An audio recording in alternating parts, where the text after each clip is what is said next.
Welcome to the Addiction Solution Podcast. I'm Michelle Dunbar.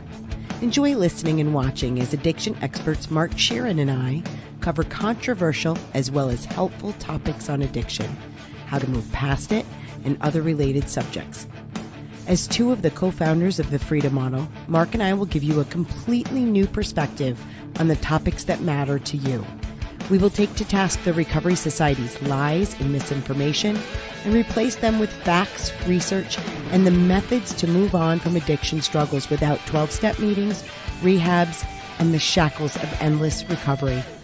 Let's escape the treatment and recovery trap together. Hey everyone, welcome to the Addiction Solution. I'm Michelle Dunbar. And I'm Mark Sheeran, and we wrote with our colleague Stephen Slate, the Freedom Model for Addictions, Escape the Treatment and Recovery Trap. So today we're going to talk about the false dichotomy that you get pushed into in treatment, that you have to take on the disease concept in order for that to be the compassionate view about addiction. And that's a myth. Saddling somebody with the disease isn't necessarily all that compassionate, especially when the disease doesn't even exist. So let me reframe it to saddling somebody with a false disease they don't have is not the compassionate view. No, but you see it everywhere in memes that somehow if you say addiction is a choice, then you're this horrible, judgmental, nasty person who is like, why didn't you just quit? Which, it doesn't have to be that way. You can be compassionate and tell people the truth, which I think is far more compassionate. But before we get into that topic, which we have a lot to say about it, of course, we want to talk a little bit about coaching with you and what it is like to work with either one of us, one-on-one coaching, or both of us. Yeah. So you've all heard, if you're new, you may not have heard this, but you've all heard about our CASP, our Complete Addiction Solution Program, which is 2 days, spending 2 days with Michelle and I. But we also do individual sessions with people in our packages. We have different packages of coaching. But what I really want to talk about is our methodology. So I want to tell a little bit about why, when we coach, why it's effective specifically, and why we do things differently. So our model is what we call cognitive behavioral education, CBE. And it's different than what everybody else does. First of all, because we have this book, because we have the educational part and we have the data. And if you're trying to teach somebody how to completely change a massively confusing, problematic habit, the first thing you have to do is give them the facts so that it's not so confusing. Yeah, that's number one. And then the cognitive and the behavioral part is really, we get down to the facts with that person through what we call the Socratic method. And the Socratic method is we ask a lot of questions, we build the puzzle of your life, then we actually deconstruct it. And when we deconstruct it, we show each part that can be problematic, each part that has been productive, each part that is factual, each part that is not. Maybe you're living with misinformation and myths, and it's causing a massive amount of confusion. And we basically sort through that. And we can do that in 3 90-minute sessions. It's pretty awesome. So that's what cognitive behavioral education is. So when you hear those terms, when we're talking about CBE or our coaching model, that's what we're talking about. Now, the reason I went into that is because we had some people asking questions about, and these things tend to be trending. So they were asking about the methodology. Yes. And so I just wanted to give a little synopsis about that before we got started. Yes.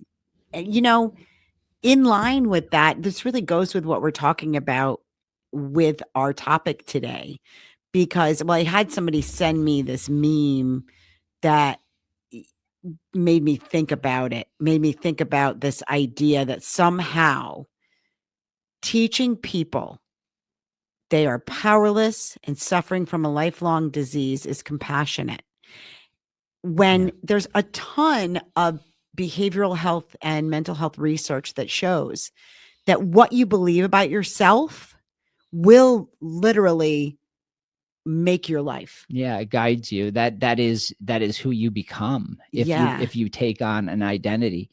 And if you take on an identity, especially one that isn't even factually correct. Right. You know, you tell people they have a disease they don't objectively that doesn't even exist. Like the disease of addiction. It's not real. Yeah, the disease of addiction does not exist. People always say, you don't believe it exists. I go, it's not what I believe. No. It's just what the facts show. No, there's no disease of addiction. There's certainly withdrawal in some cases, but that's not disease. That's being toxic. You know, you can have a toxic condition by eating bleach, for God's sakes. You got to detoxify, and you know, and so withdrawal isn't a indicator of disease. And having a problem or choosing to get drunk and high or have a fetish of some kind is not a disorder. It is not a disease. And so saddling people with this idea that they're somehow broken, and also that weak, and that there's some other nebulous force that's causing, like, you know, with cancer, you can look at the cancer cells and know they're against you, you know, that's battling against yourself. Well, there's pathology right. there. There's right. there's something that can be measured within your body that's happening. That's right. And when you talk about a disease of addiction, you're talking about behavior. And behavior is always volitional. There's always choice involved. And this idea that your brain is broken and that you no longer can choose not to do this thing, whatever it is you're doing, whether it's drinking, using drugs, pornography, whatever it is, the idea that you can't stop is absurd on its face. Yeah. Yeah. And we talk about this in just about every podcast, and it's worth repeating. And that is, if you have a bias towards a certain idea, if somebody says, look at all the times you didn't want to get drunk and you ended up drunk, well, then you're going to be biased to see that. For sure. And you're going to ignore, more importantly, you're going to ignore all the times you did choose to quit and did, or decided to only have 3 beers and did, and decided not to engage in your fetish and didn't engage, right? So we have this weird world where we're constantly being pushed and prodded to be weak, to be at the mercy of biochemistry, that your mind doesn't really have control of itself. And also this weird world where they frame deliberating difficult choices with our fetishes as an internal battle of forces, right, as if there's 2 minds present battling themselves, and one, called addiction, always wins. These are myths. This is what we call mythology. And so if you believe mythology, it becomes your religion. It becomes true. It becomes your life. Yeah. Yeah. So it's never good to lie to ourselves or to force abstinence through some false narrative. And you can do it. I mean, people do it in AA for sometimes a lifetime. You know, I watched my mom suffer horribly for decades upon decades in AA, and her life became unbelievably narrowed down because she lived an ethos of limitation. And that was, she was always going to be an alcoholic. She was always going to be this broken person. And she took on this identity, and it was really harmful to our family. It destroyed our family. It destroyed it.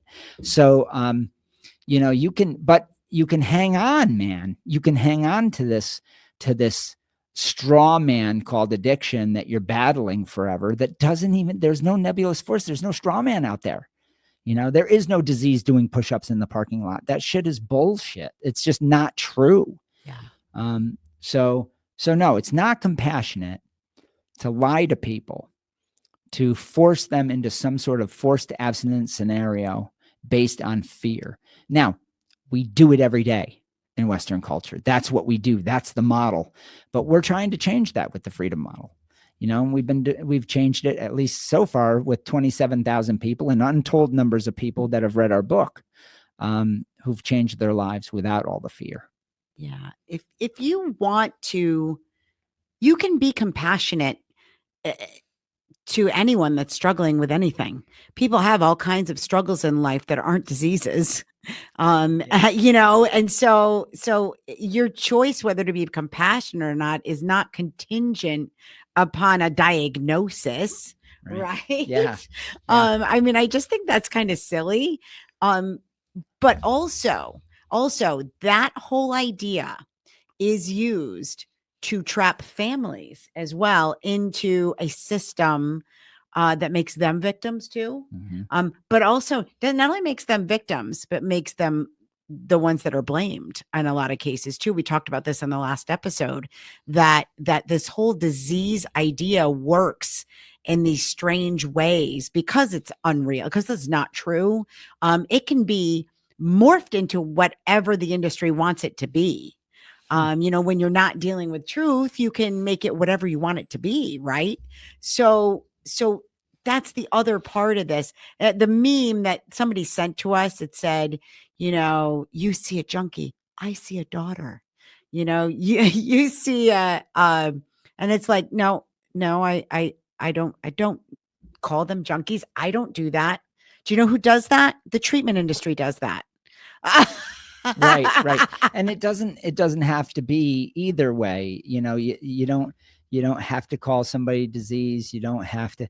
What it comes down to really is what is objectively true. Yeah. And that's always going to be the most compassionate route, because then people can make decisions based on truth, on information. Yeah. That's it. And then they can decide for themselves.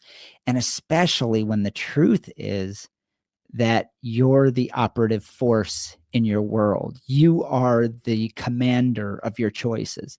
You are the entity, the sentient entity. You have a mind that can choose, and there's nobody else inside of you. And that your biochemical being, your physical body and brain tissue, is not creating otherworldly thoughts that you can't control. That's right. And if you ask even the most cursory psychologist or a well-trained psychiatrist and ask, how does, because this is the idea, how does my biochemistry tell me that these glasses are black with glass in them? How does my brain tell me that? And they can't answer that. And that's because they don't understand the fundamental reality that you have a mind that supersedes your brain tissue. Your brain isn't the thing in control. Your biochemical reality, this thing in your skull with blood coursing through it, isn't making ideas. The thing that's making ideas is your mind. And then your brain processes that. So they've always had the cart before the horse, and they never explain the details. They just make blanket statements.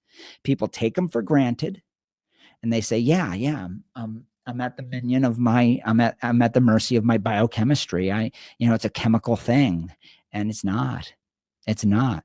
The chemical part comes after you think. That's right. It's the cart before the horse scenario. Yeah. And when we're discussing this with people, it's difficult because they're like, then what is the mind? And nobody knows. But we all think. But everybody thinks. And you choose. So I just ask people for the self-evident truth of do you think? Do you choose? Have you ever stopped drinking on your own? Yes. Have you ever gone to the bar and decided not to drink? And they say, I'll have people say no. And I go, really? Dude, really? Never. And then they go, okay. The very first, year you were going to bars, you drank to excess every single time. And I had can I tell you, I talked to somebody on the phone today, and she said that somebody in AA had said to her, because she said that she went not that long ago, went to a bar and agreed to be the designated driver and didn't drink at all.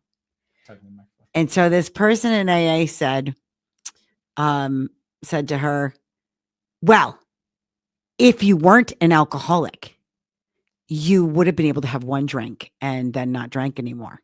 So she chose not to drink in a bar. And this person twisted that around to mean that made her an alcoholic. And I thought, that's so typical. That is so AA. That's so typical. No matter what you do, you can't fucking win. That is so true. So, and I said, you honored a commitment to be the designated driver. And there's nothing negative about that. Whether you had one drink or no drinks makes no difference. Yeah. Makes no difference. And, oh, by the way, there's no such thing as an alcoholic. So there's that. So So I guess what is compassion really? And it can mean a lot of things, you know. But when it comes to seeing somebody out on the street shooting heroin, and when I see that, my heart breaks because I know what it's like. Yeah. But then, because of my perspective, I spend every day doing things like this, communicating the truth. So for me, compassion means telling the truth. And for others, it might be, working in some sort of methadone clinic, I don't know, or working in a rehab, or we're, pushing the no-fap agenda because you don't know any better. And you know what? That is compassionate. I don't ever think to myself, these people are teaching all this wrong information because they're bad people, or it's diabolical, or they're trying to lead people astray. I think you're all compassionate. I think you're all good people. But I think that there are bad actors. No, there's bad apples. I was like, I'm going to argue with that. but I think that the majority of people that I talk to, me too, just don't know. They don't. They just don't know what's in this book. When you go into the freedom model, people are so relieved because it's not wishy-washy. There is nothing worse when you know something's amiss in AA. You know something's amiss when you're talking to the counselor in the treatment center. You're like, this doesn't make fucking sense. Something isn't right here, And then you're kind of wandering around in this thing, and then you find the freedom model, and all of a sudden, it's clear because we don't equivocate. We don't say half-truths.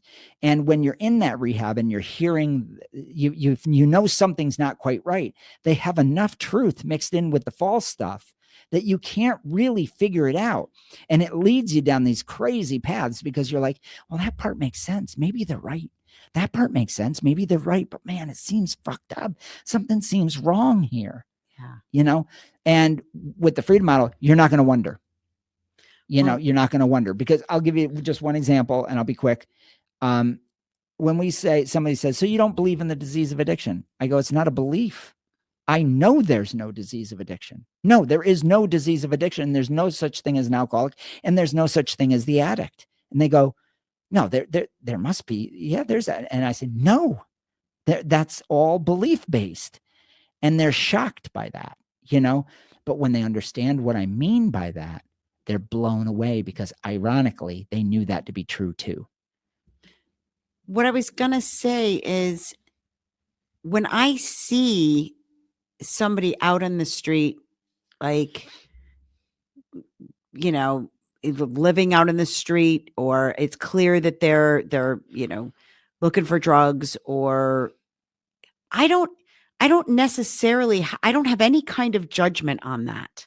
And I think that's a compassionate position, because some people, and we've known them, okay, that's what they want to do in life. And in their worldview, that's the way they want to live, and they feel free to do it. I think that's a great point. So when I'm coaching somebody, or when you're coaching somebody, we start out, I'm not kidding you, the first session to session and a half is them understanding we really don't judge you. No. And I hear people say that all the time in the rooms. We don't judge. We just, you just have to have a desire to quit drinking. We don't judge, but they fucking judge like crazy. Right. And and sometimes I don't think they know that they do, because when we were there, I felt like I could be horribly judgmental, but I don't think I realized it. I agree with that. I agree. You're completely brought into this paradigm where you think you're special, you think you're an expert when you're not, and you think you know what people need when you don't. And but your intention is so, at least mine was, I know yours was good. Yeah, my intention was, I don't want to see this person die or have fits of rage or suicide and all that kind of thing that goes on in your life when you're in your cup. So, but I lost my train of thought. You were saying, what was the last thing you said? I said, when you see somebody out in the street and they're clearly a substance user, they're looking for drugs, they're living the lifestyle, so to speak, leading the lifestyle, and it's obvious. Like, I don't judge that person at all. That was what I was going to Yeah. say. You look at them and you go, that person's living their life. Yeah. So there was a period of my drinking and drugging that was some of the most free. And that was when I kind of abandoned the alcoholic moniker. And I just said, this is what I like to do for right now. I knew it was going to end because it was so problematic, right? Right. But I knew that I was willing to pay that price. I knew that I was willing to be sick in the morning. I knew that I would shake and shudder from drinking all the time. But it was really what I wanted to do at that stage in my life. And I also knew that it had to end at some point because you got to pay the piper. Yeah. Physically, you just have to. But people really like to party with me. So I think you can, because I was free, because I was honest, because, I didn't play bullshit games about partying, and they liked that. And I didn't judge them. If they wanted to get totally hammered and sit in a room and drink with me, it was great. It was fun. There was no judgment. So I think that that's a great point. A lot of families get caught in what the person should be doing, and that it's wrong to drink. You're wrecking your life. Yeah. You're wrecking your life. The hardest thing, I think the thing that took the longest for me to learn, especially working at the retreats, the hardest thing to deal with was when we would get somebody that was forced to be there, that had no interest in making a change. And we were set on the side of the people judging them, because the people judging them and who are worried about them. Look at, I'm not judging those people either. Agreed. You're just put in a position where there is a distinct difference between meeting somebody where they are and accepting them for who they are and what they're doing at that moment, and saying what you're doing. Sure, it might be like causing you physical problems, health issues. It may be wreaking havoc in your life in other areas, but is it what you want to do? Like, I don't judge that. Tell me why you like it so much. There is a difference between that and that person expecting me to say, do you know how badly this is hurting you? Do you see that? They're already being judged by every single person around them, and they know it. And so now they feel they're judging themselves. And so that whole meme of you see a junkie. No, the person who wrote that meme sees a fucking junkie. Okay. Because you wrote that meme and I see a daughter. No, you don't. Yeah. And that's where I'm going, is this idea that somehow, some way, the treatment industry doesn't judge people. They do. The whole system is based on you shouldn't be living that way because it's hurtful. Right down to, and I talked about this in a conversation I had today, right down to the entire system is about you taking on the idea, or taking on the self-image of being a selfish addict. That's all rooted in selfishness. You don't think that's true? Read the big book of Alcoholics Anonymous. Yeah. That's what it's all about. Okay. And so that's a judgmental system. And what we're talking about at the Freedom Model is, no, people do what they want to do. And you can agree and say to somebody, hey, I get that you want to get high all the time. And you can be non-judgmental. And here's an important point too. And also not choose to participate. That's right. So that can be compassionate to yourself, yep, to the others in the family. You can say, I accept you, but I don't accept that you're going to be in my bank account and in my house doing that crazy shit. Right. I don't have to support you financially. I don't have to have that as a part of my life. No. Your choices are yours, and I fully embrace them. I've let go. I have no control model. So that's one of the things from a macro perspective, why we called it the freedom model. Yes. Was because you let go and allow people to have their tasks and you have your tasks. And there's a freedom in that. There's a freedom in understanding that you can only change yourself, and that you can be empowered with the contents of this book or coaching or whatever, and make decisions for yourself. but you no longer have to manipulate others to do what you think they should be doing.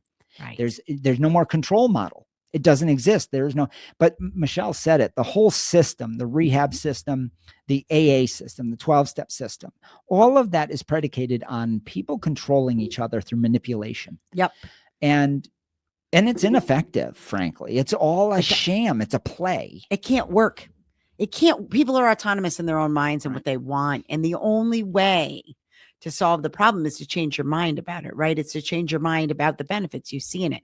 It's to change your self-image about who you think you are and how you fit into the world. And the very worst thing you can do to someone is label them, is tell them they're broken. And tell them, oh, and by the way, you're broken because you're selfish and self-centered and self-absorbed and ego is the root of your problem. Well, I have news for you. Everybody is selfish. Yeah. The positive drive makes it so that your motive is always self-benefit. It always is. That's the way people operate. That's how they survive. So now does that mean that people can't be generous? Well, sure, they can be generous if they see value in being generous. Yeah, they'll only be generous if they see that it somehow serves them in some way, makes them happy. It makes me happy to give. You're not going to give if you don't want to. No. And so I thank the person that sent us that meme because it conjured up all kinds of things in my mind about this false dichotomy of, it's the more compassionate thing to label addiction as a disease and to and then let's flip it on its head. If you don't label it a disease, that somehow you're not compassionate. Right. I would say it's more compassionate to allow people the freedom of truth and to be who they want to be, and be empowered with the fact that they're not diseased and that they're choosing this, and that they can change their choices if they see fit and they see benefit in that path. How is that not beautiful and empowering and compassionate? It's compassionate to tell the truth. Now, the hard part is that it requires some work. Yeah. In changing sometimes.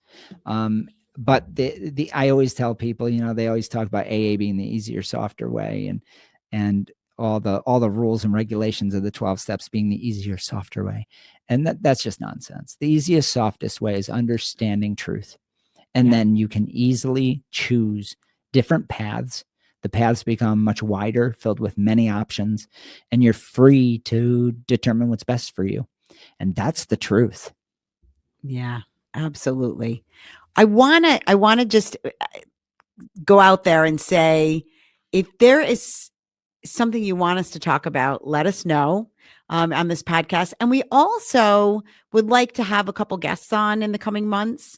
If you have read the Freedom Model and you changed your life with the Freedom Model in any way, shape, or form. I know these topics can be difficult to discuss in a public forum, and so I wouldn't want anybody to come and do that and be uncomfortable. Yeah. But people love when we have guests on. If you have a suggested guest for us that you think would be interesting for our audience, let us know that too. You can always reach us at info@thefreedommodel.org, or you can call us at our toll-free number, which is 1-888-424-2626. And if you would like to be coached by Michelle or I or us together, give us a call. If you're female and you want to talk to Michelle, just ask for her. If you're a guy, you want to talk to me or whatever. But we're available at that number. We really are. And we want to help.